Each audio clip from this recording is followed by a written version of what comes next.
여러분, 감사주일을 맞이해서 여러분들 몇 가지 질문을 하고자 합니다. 여러분, 이 세상에서 가장 똑똑하고 가장 현명한 사람은 누구일까요? 목사님이에요. 표정들이, 그죠? 네. 이 세상에서 가장 똑똑하고 현명한 사람은 모든 사람에게 늘 배우려는 자세를 가지고 있는 사람이다 라고 말합니다. 여러분, 이 세상에서 가장 강한 사람은 누구입니까? 저는 아니죠, 그죠? 예. 자기 자신을 이기는 사람이다라고 그렇게 말을 합니다. 이 세상에서 가장 부유한 사람은 누구입니까? 저는 절대로 아닙니다. 예. 그런데 자기가 가진 것에 만족하면서 감사하는 사람입니다 라고 유대인의 지혜서인 탈무드에 그렇게 나와 있습니다. 이 글을 통해서 우리가 감사가 얼마나 중요한지에 대해서 생각을 해보게 됩니다. 내가 돈이 많았다, 내가 모든 것을 가졌다, 내가 권력을 가졌다고 해서 부유한 것이 아니라 내가 가진 것에 감사할 줄 아는 그 사람이 부유한 사람인 줄 고백할 수 있기를 주님의 이름으로 축복합니다. 빵장수 야곱이라는 책에 집과 무덤에 대해서 말해주고 있어요. 이 집과 집 아시죠? 무덤 아시죠? 예. 똑같이 한 곳에 자리를 차지하고 있다. 그렇죠. 공동묘지든 어떤 묘지든 자리를 차지하고 있고 공간을 가지고 있다라는 면에서는 같다라고 이야기를 합니다.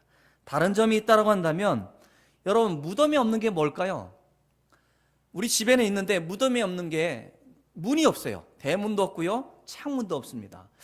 모르시겠어요? 여러분 조상님들은 숨쉬기 힘드시다고 창문을 냈는지 모르겠습니다만은 저는 한 번도 무덤에 창문이 있는 것을 본 적이 없습니다. 그러니 무덤에 있는 사람은 산 사람이라고 말하지 않고 죽은 사람, 우리는 시체라고 말하지 않습니까? 그런데 집에 살고 있는 사람, 그 사람이 살고 있는 그 집에는 문이 있다, 창문이 있다. 저는 이렇게 생각을 해보았습니다. 그래서 창문은 과연 무엇인가? 우리의 호흡이다라는 그런 생각을 해보았어요. 여러분 보이시는지 모르겠습니다만은 이 앞에 있는 식물에 보면 연두색 꽃 잎사귀가 나오는 게 보입니까? 햇빛이 지금 강하지 않죠. 저쪽에 창문에 햇빛이 조금씩 들어오는 데다 놓으면 더 잘 자랄 텐데 지금 이렇게 싹이 나오고 있습니다. 왜 그럴까요? 왜 나올까요? 내가 어떻게 알아요? 여러분, 문을 열어놔야 돼요. 창문을 열어놓고 환기를 시키고 통풍이 돼야지 저 식물이 우리가 잘 자랄 수 있는 것을 우리 상식적으로 아리라 생각이 되어집니다. 그러니까 이런 고민이 있죠. 내가 이 땅 가운데 살아가는 삶이라고 하겠습니다. 행복하고 아름다운 궁정으로 만들어 갈 것인가, 아니면 무덤으로 만들어 갈 것인가는 어디에 달려 있는가? 창과 같은 감사의 고백이 우리가 그렇게 만들어 갈 수 있다라고 그 책에서는 우리들 가운데 가르쳐 주고 있습니다. 그러니까 내 집에 창문이 있는 그 집에, 주님이 함께 하시는 그 집에 창문과 같이 내가 항상 하나님 앞에 감사가 넘칠 수 있는 저와 여러분들 될 수 있기를 다시 한번 촉구합니다. 여러분, 사람은 무엇이든지 배우고자 하는 욕망들이 다 있죠. 그게 우리의 본성입니다. 무엇이든지, 그래서 요람에서 무덤까지라는 그런 교육학적으로 말하는 분들도 있습니다만은, 특별히 우리는 그 신앙인으로서 무엇을 배워야 할까? 신앙을 배워야겠죠. 신앙의 핵심이 무엇입니까? 그것은 하나님에 대한 감사를 배워야 된다고 저는 그렇게 봅니다. 그래서 어릴 때부터 감사합니다라는 말과 더불어 예배할 때마다 예물을 준비해서 아이들 가운데 너 오늘은 꼭 맥주 감사 주일이니까 예물을 하거라 라고 챙겨주는 것. 여러분 아이들은 혹시 그렇습니까? 이번 주에는 전사님이 지난번에 얘기했던 것처럼 맥주 감사 주일이니까 잘 준비해서 내가 감사한 것을 드려야지 라고 용돈을 쪼개서 모으는 아이들이 여러분 혹시 있죠? 네. 저는 그런 아이를 본 적이 별로 없어요. 대부분 부모님들이 챙겨줘야 그것 가지고 하나님께 예물 드리는 아이들, 이게 헌금 보면 알잖아요, 그렇죠? 그런 모습들 제가 볼 때 부모님들이 잘한다라는 생각을 해봤습니다. 어릴 때부터 감사하는 그런 훈련들을 어릴 때부터 하는 것이 중요하다라고 저는 그렇게 생각을 해보았어요. 어릴 때부터 그렇게 부모의 교육에 의해서, 물론 부모님이 주는 돈이겠습니다만은 하나님 앞에 감사하는 사람은 내 스스로 열심히 일하여 땀 흘려 벌어들이는 소득의 일부를 하나님 앞에 드릴 수 있고, 그 소득 가운데 하나님이 나를 도우셨다라고 믿음으로 고백할 수 있다라고 저는 확신합니다. 여러분 봉숭아학당 아시죠? 여러분들은 잘 모르죠. 봉숭아학당. 제일 문제의 학생이 있는데 맹구가 있어요, 여러분. 맹구는 여러분 지적 능력이 떨어지는 것 같습니다. 그래서 잘 가르쳐야 된다라는 선생님의 사명이 있었습니다. 선생님이 감사에 대해서 가르쳐주고 싶었어요. 얘들아, 우리가 누군가의 도움을 받으면 어떻게 해야 되지? 라고 그 맹구에게 질문했습니다. 맹구가 잘 몰라서 머뭇머뭇거리고 있으니까 그 선생님이 그랬어요. 야, 다자로 끝난다? 그랬습니다. 그랬더니 맹구가 뭐라고 하셨는지 압니까? 뭘 이런 걸 다. 좀 늦다, 그죠? 이게 우리 여러분들하고 똑같다니까. 여러분 뭐 하면 괜찮다고 말씀하시죠? 아, 그런가? 저도 그래요. 그럼 괜찮아요. 괜찮다라는 말, 됐어, 뭐 괜찮아, 이런 말들을 잘 사용하는데 맹구가 아마 충청도 사람 같아요. 뭘 이런 걸 다 괜찮아요 그러는 것 같지 않습니까? 아니죠. 우리가 누구한테 친절을 받거나 호의를 받으면 고맙습니다, 감사합니다 라고 말하는 거 당연한 거예요? 안 당연한 거예요? 아주 당연한 일이죠. 여러분, 저는 교회 다니는 사람들은 고맙습니다, 감사합니다. 예를 들어서 엘리베이터를 타면 누가 이렇게 눌러주잖아요. 몇 층 눌러주면 몇 층 눌러주시겠어요? 그러면 눌러줬어요. 그러면 여러분 가만히 계세요? 아니죠. 뭐라고 말해야 됩니까? 고맙습니다 라고 말하죠. 저는 이러한 것들도 우리 신앙인들이 그런 삶을 살아가기 때문에 좋은 캠페인이라 생각을 합니다. 그래서 삭막한 세상이 아니고 감사할 수 있는, 고맙다고 말할 수 있는 세상이 되어야 된다고 생각을 해보았습니다. 이런 예화도 있는데, 유치원 다니는 아이를 데리고 이웃집에 놀러 갔습니다. 근데 그 이웃집 아주머니가 그 아이에게 사과를 하나 주었습니다. 사과를 가지고 이 아이가 그냥 가버리는 거예요. 그러니까 이 엄마가 무안해서, 야, 이리 와봐, 야, 다른 분이 사과를 주실 때는 어떻게 해야 돼? 그랬더니 그 아이가 뭐라고 말했는지 압니까? 껍질을 벗겨주세요. 여러분, 감사합니다라는 말을 할 줄 모르기 때문에 껍질을 벗겨주세요라고 말하고 있는 모습이 혹시 하나님 믿는 우리들 가운데 있는 것은 아닌지 이 시간 한번 곰곰이 생각해 보았으면 좋겠습니다. 저는 감사합니다라는 말을 아이들 가운데 가르쳐 주는 것처럼 신앙에 있어서도 감사를 하는 것도 훈련돼야 된다라고 그렇게 생각을 합니다. 왜 그런지 압니까? 하나님께서는 절기를, 3대 절기를, 많은 절기 가운데 이 3번의 절기에 대해서 말씀해 주고 있고 꼭 지킬 것을 그렇게 명령하고 계십니다. 제가 이 말씀을 연구한 턱 드는 생각이 그냥 말씀하셨으니 지켜야지가 아니고, 요 말씀을 언제 주었습니까? 여러분, 가나안 땅에 정착해서 행복하게 잘 살고 농사 짓는 것보다 잘 돼서 그때 지켜라 라고 말씀하신 게 아니에요. 떠돌아다니면서 유리방황하면서 광야생활 40년 동안 하면서 그 어간에 하나님께서 그들에게 주신 말씀이에요. 절기를 지킬 것을 말씀해 주고 있습니다. 왜 절기를 주었을까? 저는 성경 구체적으로 말씀드리겠습니다만은, 하나님께서 사람들로 하여금 받으시길 원하시는 것은 하나님 고맙습니다, 그 말 자체가 신앙이지 않습니까? 신앙 고백이지 않습니까? 여러분, 믿으시길 바랍니다. 하나님께서 여러분들 가운데 복 주신 것을 믿으실 수 있기를 주님의 이름으로 축복합니다. 다시 한번, 뭘 주셨다고요? 복을 주셨습니다. 여러분 확신하시길 바랍니다. 그 복 주신 것에 대해서 하나님께 감사하도록 우리들 가운데 절기를 주셨다라는 것이 오늘 신명기에서도 나와 있는 말씀이에요.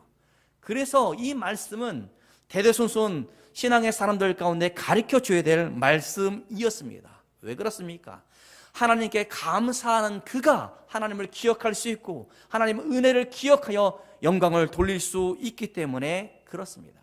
그러게 감사라는 나무에 열매가 주렁주렁 맺힐 수 있도록 하나님께서 함께 하신 것을 믿고 감사하는 것이 중요하다. 그리고 복 주시기 위해서 감사를 가르치라라고 지금 명령해 주고 있습니다.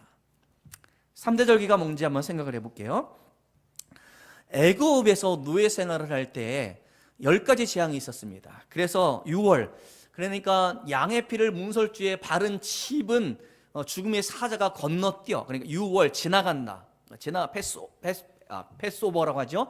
지나간다라는 말을 합니다. 그러니까 이스라엘 백성들 가운데 어린 양의 피를 문설주에 바른 집, 또 9가지의 재앙을 보았던 애굽 사람들이 우리는 어떻게 하면 돼? 라고 해서 야 문설주에 피 발라 그러는 사람들은 지금 어떻게 하고 있습니까? 그런 그 죽음의 사자가 장 처음 토태생들을 다 죽일 때에 면하게 되어졌죠. 그러한 재앙이 넘어간 것을 기념하여 지키는 절기를 말씀해 주었는데 그것은 유월절, 그래서 유대인의 절기 가운데 가장 큰 명절입니다. 두 번째는 6월절부터 50일이 지나서 첫 곡식을 드리는 절기 50, 그래서 오순이라고 그래요. 순은 12순이죠. 그래서 오순절, 그래서 다른 말로 하면 맥추절을 지키라라고 말씀해 주고 있습니다. 세 번째는 가을의 추수를 기념하여 지키는 추수감자절 격이죠. 초막절, 장막절, 수장절이라고도 이야기하는 초막절을 지키라라고 말씀해 주고 있습니다. 여러분 보세요. 절기를 지키라. 그러니까 첫 곡식을 거둘 때에도 하나님께 감사하고 마지막 곡식을 거둘 때에도 하나님께서 감사하라, 수장절을 지키라라고 말씀해 주고 있습니다. 그러니 1년의 삶 가운데 있어서 감사로 시작해서 감사로 끝나는 것이 이스라엘 백성들 가운데 하나님께서 요구하시는 거예요. 마찬가지로 여러분, 제가 그런 말씀 드렸죠. 신앙생활 잘하는 것은 감사를 잘하는 것이 우리가 신앙생활 잘한다라고 말씀을 드렸습니다. 여러분 보세요. 우리 옆 사람을 쳐다보고 한번 얘기해 볼까요? 크게 얘기하면 침 튄다. 작게 합시다. 감사합니다라고 한번 해봅시다. 그럼 감사합니다라고 할 때 눈꼬리가 올라가든가요, 내려가든가요? 아니면 찢어지든가요? 감사합니다 할 때 내가 그렇지 않은 마음 가운데 억지로 하는 것이 아니라 감사라는 그 말이 우리로 하여금 진정을 담아서 하는 것 아니겠습니까? 여러분 저와 함께 이렇게 예배 드릴 수 있어서 너무 고맙습니다. 그렇죠? 난 개척교회 목사님들 보면 성도들이 없잖아요. 특히 코로나 때문에 더 없어요. 우리 교회는 코로나가 뭐야?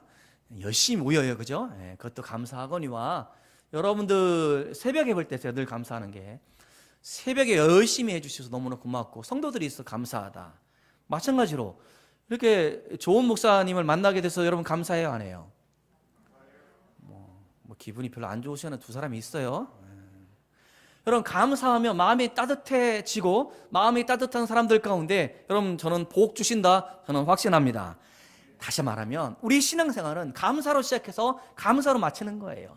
주님, 내가 이 평생 동안 살아가는 날 동안 주님을 알게 하시고 우리의 자녀들을 위해서 기도하게 하시고 이제 하나님 나를 바라보게 하시니 어떻다고요? 내가 짧고 굵게 살았습니다. 이게 아니죠. 감사합니다라고 고백할 수 있는 것 아니겠습니까? 우리가 초실절 혹은 유월절로부터 우리가 50일이 되는 날 오순절, 어릴 때 제가 보리 그렇죠? 보리 밟기 아시죠? 밟아주고 일부러 얘들아 오늘은 여기서 놀아라 그래서 거기서 축구하기도 하고 했어요. 그 다음에 미리 추수할 때쯤 보면 이 까불러 가지고 말이죠. 이 먹으면 껌인 거 아시죠?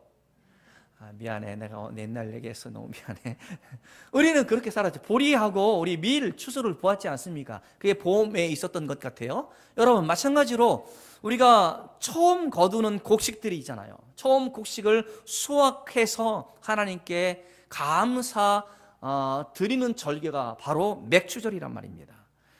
그러니까 지금 보세요. 이 맥추절은 이스라엘 백성들이 정착한 후에 드린 게 아닙니다. 여러분 생각을 해보세요. 우리가 40년 동안 광야 생활을 하다가 이제 전쟁을 통해서 가나안 땅에 입성을 했습니다. 지파별로 이제 땅을 분배받고 그곳에서 생활을 하고 농사를 짓고 그래서 첫 곡식을 드렸던 것이 맥추절 때 드렸던 것이었습니다. 여러분 얼마나 감격스러웠어요, 여러분. 이 얼마나 고마운 일이에요. 이제 이동하지 않고 한 곳에 머물러서 농사를 지으면서 얻은 곡식을 가지고 생활할 수 있으니 얼마나 좋은 일이겠습니까? 그래서 그 땅에 곡물을 심고 열매를 얻게 하신 하나님의 은혜에 감사하여 맥추절 절기를 지키도록 그렇게 명령하고 있습니다.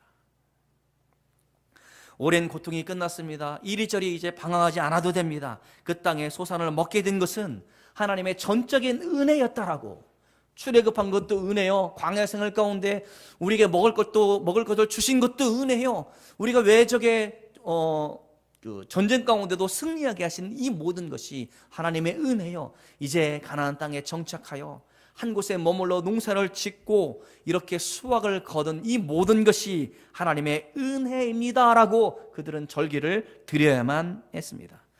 첫 열매를 드리며 돌보신 손길을 기억하며 감사하라고 하나님께서 명령해 주고 있습니다. 시골에서도 그렇죠. 우리가 타작을 할 때 지금에서는 예전에는 그런 게 없죠. 콤바인으로 그냥 쑥 해가지고 볕지만 묶어서 툭 나오던 시대가 있었는데 요즘은 봤더니 말이죠. 딱 지나가면 탈곡도 다 해버려. 그래가지고 이게 쭉정이는 보내고 알곡만 포대에 담아가지고 포대가 딸랑 떨어지더라고요. 야, 얼마나 이게 단순해졌는지 모릅니다. 여러분, 예전에 추수할 때 동네 잔치였습니다. 얼마나 기쁨이었는지 추수할 때 그 어르신들의 모습을 보면 그렇게 행복하다. 저러한 기쁨을 얻고자 그동안 그렇게 고생을 하신 건 아닌가 그런 생각을 해보았습니다. 추수감사절은 굉장히 성대하게 치러지는 절기였을 겁니다. 맥주감사절은 어떻습니까? 우리가 보리 추수를 마치고 드리는, 물론 우리가 농사를 짓는 시절이 아니기 때문에 맥주감사절의 의미는, 도시인들에게 의미는 무엇이 있겠습니까? 우리가 6개월 동안 직장에서 열심히 일할 수 있는 기회도 주시고, 경제가 어려운 시대에 잘리지 않고 일할 수 있는 기회를 주시니 얼마나 감사한지 그 의미를 새기면서 베풀어 주신 은혜에 감사할 수 있는 절기가 바로 맥주 감사절입니다. 그래서 우리는 이 맥주 절기를 보내면서 후반기에도 하나님 우리를 도와달라고, 지금까지 해주셨던 것처럼 동일한 은혜를 베풀어 달라고, 일용할 양식을 주시고 열심히 일할 수 있는 기회도 주시고 우리의 사업장도 잘 되게 해달라는 기원의 의미를 가지고 이 절기에 참여한 것입니다. 그렇다고 한다면 이 절기를 보내면서 우리는 어떻게 해야겠습니까? 우리 10절 말씀을 같이 보도록 합니다. 10절입니다. 10절 시작. 내 하나님 여호와 앞에 77절을 지키되 내 하나님 여호와께서 내게 복을 주신 대로 내 힘을 헤아려 자원하는 예물을 드리고. 아멘. 절기를 지킬 때 어떻게 하라고 말씀해 주고 있냐면, 하나님께서 주신 분복을, 나누어 주신 복을 따라 감사하라 라고 말씀해 주고 있습니다. 이 원문 성경의 의미 그대로 해석해 보면, 따져보면서 계속하여 드리라 라고 말하고 있습니다. 여러분 보세요. 여러분의 6개월 동안 삶 가운데 변함없이 하나님께서는 우리를 사랑해 주셨습니다. 그리고 우리가 죄인인 것을 알게 하시고 이 죄를 다 담당하기 위해서 독생자 예수 그리스도를 우리 가운데 보내주신 것을 우리는 날마다 기억하고 감사하고 있습니다. 이 땅에 머물러 살지만 힘들고 어려운 삶일지라도 우리에게는 하늘 소망을 품고 살아갈 수 있도록 해주셨습니다. 생활을 봅시다. 여러분, 일용할 양식을 주셨습니다. 그렇죠? 우리들 가운데 일할 수 있는 기회를 주셨죠? 또 사업을 일궈 나갈 수 있도록 해주셨죠? 우리의 자녀들이 취직되어졌죠? 우리의 자녀들이 물론 어려운 시기입니다만 학업할 수 있는 그런 기회들, 건강의 복도 우리들 가운데 주었지 않습니까? 각자에게 주어진 복을 따라서 감사해야 된다, 힘대로 해야 된다라고 그렇게 가르쳐주고 있습니다. 여러분, 저는 주부의 사실은 이 헌금 누구 하는 게 사실은 늘 불편한 것이 솔직한 마음입니다. 그런데 여기에다가 누구 얼마, 한번 해볼까요? 맥주 감사절 헌금, 여러분 기절할 거다만 다 오면은 누구 얼마라고 나온다 치면은, 여러분 예를 들어서 어떤 분이 굉장히 많은 예물을, 감사 예물을 드리면 그분의 존경에 맞지 않는 그런 마음들이 우리 안에 혹시 생길까 염려가 됩니다만은, 하나님은 그게 아니죠. 누가 제일 많이 드렸던 것을 기억하는 것이 아닙니다. 하나님께서는 점수를 주면 상대평가를 하는 것이 아니라 절대평가하듯이 우리가 내게 받은 복 가운데 내게 힘을 다하여 하나님께 감사하기를 원하시는 분이 우리 하나님인 줄 믿으실 수 있기를 주님의 이름으로 축복합니다. 저는 여러분한테 한 가지 약속하건대, 예전에 그랬어요. 부흥회를 열면 부흥 강사님이 꼭 그러더라고. 꼭 그래, 꼭 그래. 교회가 좀 낡았으니 우리 건축해야 되지 않습니까? 여러분, 이 시간에 건축 우리가 작정을 합시다. 작정한 여러분들 가운데 복을 주실 겁니다. 그러면 작정서 써내야 돼요, 안 써내야 돼요? 아니, 쓰는 게 잘못됐다는 게 아니라 그게 굉장히 인위적이고 부흥회를 한 목적이 그것과 같기도 하고, 이게 우리 영업 비밀인데 목사님들 영업 비밀을 다 얘기하면 여러분 어떻게 생각할지 모르겠는데, 초청하신 목사님에게 그 부흥회를 통해서 모아졌던 헌금의 몇 프로를 주기로 계약을 하고 오신, 이 말이 돼야 안 돼요? 저는 죽었다 깨어나도 그걸 안 할 겁니다. 그런 식으로 부흥회 안 합니다. 말씀 사경회에서 말씀에 갈급한 영혼들이 말씀의 은혜를 사모하여 모셔온 목사님께 주시는 말씀을 하나님의 말씀으로 받고자 하는 말씀 사경이 난다 할지라도 어떤 목적을 가지고 재정적인 이득을 위해서 반반합시다 이렇게 나눈다거나, 이게 무슨 장사하는 사람이지 그게 목사라고 할 수가 있겠습니까? 저는 죽었다 깨어나도 여러분들과 제가 목회하는 동안에 우리 교회에서는 그런 일이 없을 겁니다. 그래서 누가 요번에 작정할 때 얼마를 했습니다. 그러면 그런 마음이 들어요. 나도 해야 되는 거 아닌가라는 불안한 마음으로 그렇게 하는 게 자원하는 마음이 아니잖아요, 여러분. 저는 헌금의 기준이 있습니다. 내가 자원하는 마음, 내가 할 수 있는 능력 안에서 하는 것이지, 내가 은행에 빚을 담보해서 말이죠. 그것도 저는 그렇게 그런 믿음으로 할 수 있다고 생각합니다만, 그렇게 목사로서 권하고 싶지는 않습니다.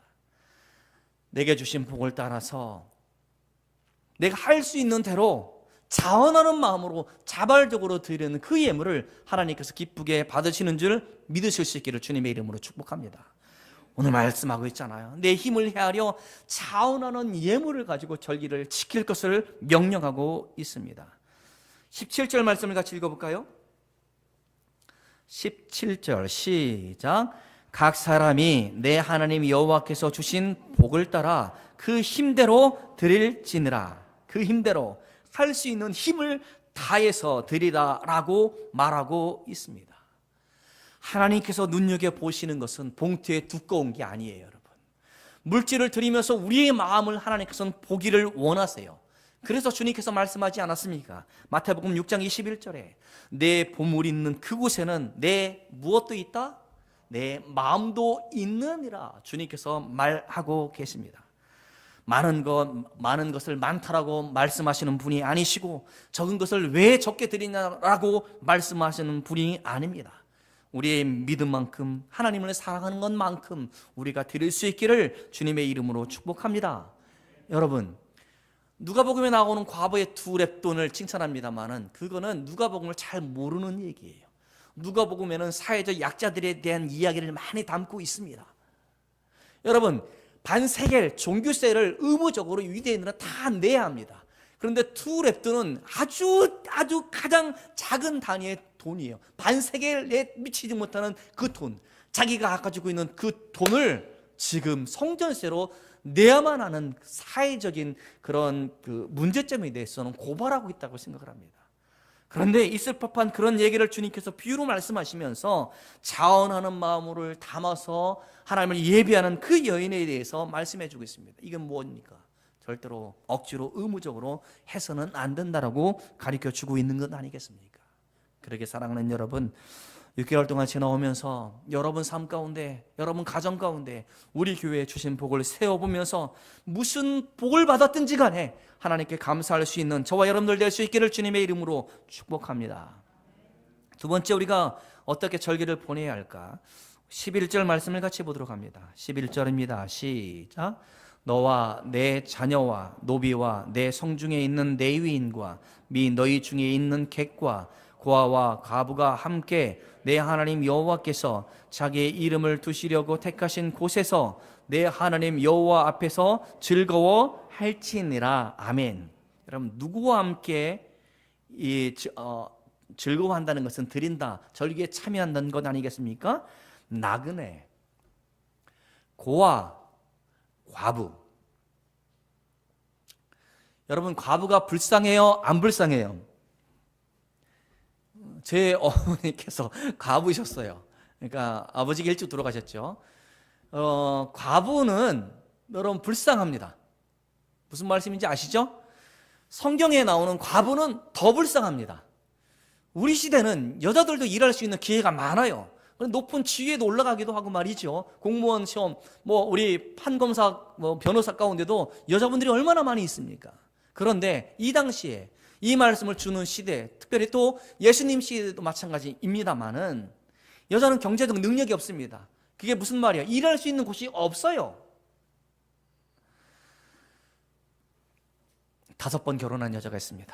여러분, 이 여자가 정욕이 불불듯 넘쳐나기 때문에 그래서 이 남자도 만나고 저 남자도 만나고, 그거 아닙니다, 여러분. 그렇게 했으면 진즉에 돌에 맞아 죽었을 겁니다. 살아있잖아요. 왜 그렇습니까? 결혼했는데 남편이 죽은 거야. 2번 결혼했는데 그 남자도 또 죽었어. 그럼 살기 위해서 어떡합니까? 또 결혼했던 것 아니겠습니까? 여러분, 성경에 나오는 과부는 가장 불쌍한 사람. 고아도 얼마나 불쌍합니까? 나그네, 그러니까 이곳저곳 떠돌아다니며 사는 그 나그네와 함께 추수의 기쁨을 나누라라고 하나님께서 말씀해 주고 있습니다. 그러니까 사회적으로 가장 소외받고 가장 가난한 사람들을 대표하는 그 사람들과 함께 하나님께 감사 절기를 지킬 것을 명령하고 계십니다. 그래서 사실은 교회도 여러분 말이죠, 절기 그 예물을 목표를 정하고 하는 것도 중요합니다만은 저는 그 절기원금을 어떻게 쓸 것인가에 대한 고민을 사실은 많이 해야 된다고 생각합니다. 감히 여러분들 가운데 이렇게 예산 집행 나눌 때 말씀을 차마 못 드렸습니다만은 저는 끊임없이 우리가 절기를 보내는 데 있어서 우리가 이웃과 함께 어려움 가운데 있는 사람들과 함께 마음을 나누는 것이 하나님이 기뻐하시는 교회라 저는 확신합니다. 제가 지난번에 컵라면, 떡 여러 가지를 가지고 여기 그 파출소 여기 있죠, 지구대에 있지 않습니까? 지구대에 가기도 했고, 또 확대돼서 우리 지역에 어려운 사람들이 있으면 마음을 나누는 것도 중요하다라고 생각을 해 보았습니다. 왜 우리가 이들을 돌아봐야 합니까? 12절 말씀을 같이 읽어보겠습니다. 12절 시작. 너는 애굽에서 종되었던 것을 기억하고 이 규례를 지켜 행할지니라. 아멘. 이 말씀을 받고 있는 이스라엘 백성들이 저 애굽에서 종으로 살았기 때문에 그렇습니다. 물질을 나누고 사랑을 나누고 예수 복음을 나누는 것이 우리의 사명입니다. 우리 주변에도 어려운 이웃이 많이 있습니다. 여러분, 나그네가 누구예요? 제가 있던 교회에서 제가 외국인 선교, 그 다음에 외국인 예배를 담당하는 목사였습니다. 그래서 명절 때마다 그들과 함께, 우리 교회 안 나오는데 명절 때 행사가 있으면 울산에서도 오고 대구에서도 오고 한 7, 80명 이렇게 모여요. 그들과 함께 예배도 드리기도 하고 기도도 하기도 합니다만은 주 사역이 놀아주는 거야. 그래서 이렇게 놀이센터 가기도 하고 이렇게 많이 모여요. 그날만 또 쉬어서 오는 사람들도 있습니다만은 교회가 그들을 섬기고 그들을 기억할 수 있는 게 얼마나 고마운지 모르겠습니다. 이주민 선교회라고 있는데 그 선교회 사역을 같이 돌아보면서도 참 고맙다. 교회가 해야 될 일을 선교에서 감당해 주는 것도 잘한 일이고 교회가 관심을 가져야겠다라는 생각을 해봤습니다. 우리 홍조원 사님도 북에서 오셨습니다만은 탈북하는 사람들을 돕는 선교회도 있어요. 제가 그 선교회 담당도 해왔습니다만은 정말 살기 위해서 오신 분들이 있잖아요. 그런데 그분들은 무작정 내려오는 것이 아니라 저 삼국에서 우리 복음방을 통해서 그들을 훈련시킵니다. 말씀을 증거하고 살아계신 하나님을 증거할 때 그들은 처음 듣는 말씀이기 때문에 거부감을 느끼고, 또 중국에 탈북했던 사람들이 예수 믿는 사람들과 접촉을 하면 큰일 납니다. 그래서 죄악시 여기는 그런 분위기에 그들을 위해서 기도하고 섬기고 제3국을 경유해서 한국에 돌아오는 사역을 하는 선교회도 잘 알고 있고, 교회에서 100명을 우리가 교회 예산을 가지고 100명을 그들을 이렇게 대한민국으로 모시는 데 있어서 그런 브로커 비용들이 필요하죠. 그 비용들을 교회가 전적으로 댄 일이 있습니다. 저는 그들이 이제 하나원에서 입소를 마치고 적응 훈련을 다 하고 이제 사시다가 저희 교회를 방문할 때 보면 참 고맙고 감사하다는 생각이 들어요. 북에 살았으면 한 번도 주의 복음을 듣지 못하고 김일성이 신처럼 떠받들이는 세상을 살았을 텐데 제가 어느 공원을 갔더니 동상이 있어요. 동상이 있는데 누군지 기억이 안 나는데 장군이야. 누구누구 장군이라는 동상이 있으니 그분들이 하시는 말씀이 내가 웃었어요. 아니 그 대한민국에는 이렇게 장군들이 많냐고. 그렇죠? 북에는 장군이 누구예요? 김일성 장군밖에 없잖아요. 그 장군이 많다라고 해서 제가 웃었습니다만은 신처럼 떠받들이려고 있는 그들 가운데 하나님이 참 신이고 하나님만이 우리의 구세주이심을 우리가 증거하여 믿고 그들이 대한민국에서 살아가는 것이 얼마나 고맙고 감사한 일인지 그런 생각을 해보았습니다. 지금 나그네는 그런 사람들입니다. 우리가 그런 교회가 관심을 가지고 도움이 필요한 사람들, 이끌어줘야 될 사람들이 있음을 기억하여 우리가 이 절기를 보낼 수 있는 저와 여러분들 될 수 있기를 주님의 이름으로 축복합니다. 사랑하는 성도 여러분, 감사가 우리 신앙의 전부입니다. 감사가 넘치는 그 삶 그 자체가 신앙 안에서 행복한 사람 일이라 저는 생각을 해보았습니다. 여러분, 집은 튼튼한 기초 위에 세워져야 되지 않겠어요? 그런데 전망이 좋아야 하고 산이나 강바다가 보이는 곳이면 여러분 집값이 비싸잖아요. 그렇죠? 아파트도 말이죠. 높은 층수에 있는 것이 비싸다는 것을 우리는 잘 알고 있습니다. 그런데 신앙의 집은 어디에 세워야 합니까? 그것은 믿음의 기초 위에 세워져야 하고 반드시 감사로 지어져야 된다는 사실을 생각해 봅니다. 감사로 지어지는 믿음의 집이 우리들 가운데 잘 지어져 있는지 우리는 생각해 보아야 되지 않겠습니까? 그러기 위해서는 감사는 훈련이 되어져야 돼요. 여러분, 절기 때마다 하나님의 은혜를 기억하여 감사할 수 있는 그것이 얼마나 우리 신앙 가운데 유익한지 생각해 보고자 합니다. 그래서 골로새에 보내는 사도 바울의 편지 가운데 이렇게 말하고 있습니다. 같이 읽어보겠습니다. 골로새서 2장 7절입니다. 시작. 그 안에 뿌리를 박으며 세움을 받아 교훈을 받은 대로 믿음에 굳게 서서 감사함을 넘치게 하라. 할렐루야. 작년에 제가 이 말씀을 가지고 말씀을 드렸습니다. 여러분, 절기 부담스러워하지 마세요. 아니, 저는 그렇게 말씀드리고 싶어요. 부담 좀 가지세요. 좀 그냥 매일 주일처럼 생각하지 말고 절기를 맞으면 정말 6개월 동안 우리 가정 가운데 우리가 이렇게 살아갈 수 있는 것에 정말 감사함으로 예배드릴 수 있는 여러분 됐으면 좋겠어요. 하나님이 넘치는 것으로 우리에게 복을 주셨는데 우리가 하나님 앞에 나아가는 모습은 정말로 그 은혜를 기억하여 내게 베푸신 그것에 감사하여 내 힘을 다하여 우리가 그렇게 하고 있는지 여러분 돌아봤으면 좋겠습니다. 감사는 배워야 됩니다. 그걸 배우고자 하는 사람들은 이미 신앙 안에서 성공한 사람입니다.